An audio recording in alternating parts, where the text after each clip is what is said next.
what scale of sanctions do you expect today? And do you see them as being staged? Stage one set of sanctions today to see whether there begins an off-ramp and perhaps an evolution of those sanctions. Yes, absolutely. I think the West has planned it, very well. Both the United States and the European Union are looking at escalating sanctions gradually and keeping the sanctions leverage to deter, to raise the cost for President Putin with further escalation. So far, of course, we have not seen. Well, what is a painful sanction, Oksana? The one thing that I am struggling with is to understand what a real penal sanction would be on Russia to get Putin to stop. Define that for me.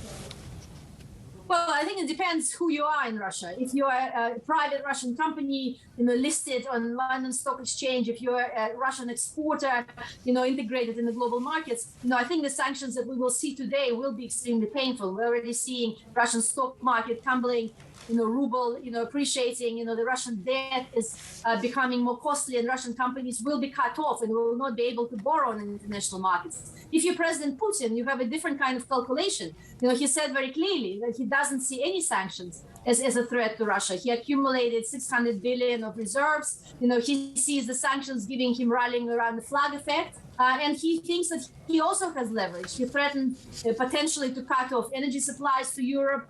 He certainly can introduce, capital controls. He can, seize, Western assets within Russia. He can do many things from his side. So if he's President Putin, he is not afraid of any sanctions.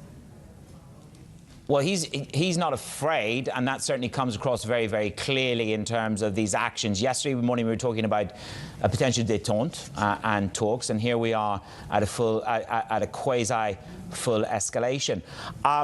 You talk about him not being afraid. The US, the UK, Europe together, how united are they in your view? Well, they certainly are much more united than they've been in 2014 during the illegal annexation of Crimea and the first war in Donbass. So they put forward a very clear political unity. The question is now when the sanctions would have to be applied. And of course, the cost of sanctions are going to be distributed unevenly. The Europeans in particular would have to pay a much higher price for those sanctions. Whether they will decide to impose particularly, I would say, there's a question mark over any sanctions in the energy sector because Europe is very vulnerable here. So I do not foresee Europeans going for any energy sanctions.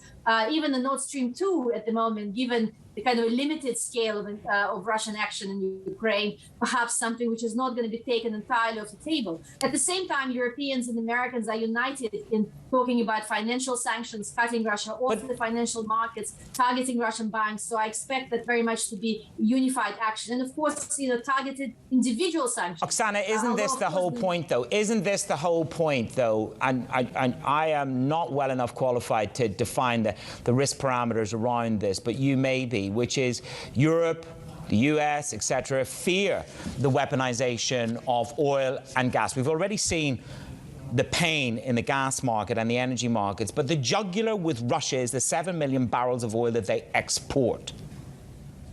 Where does the US, UK, and Europe need to strike in sanctions to really bear down on Vladimir Putin and stop?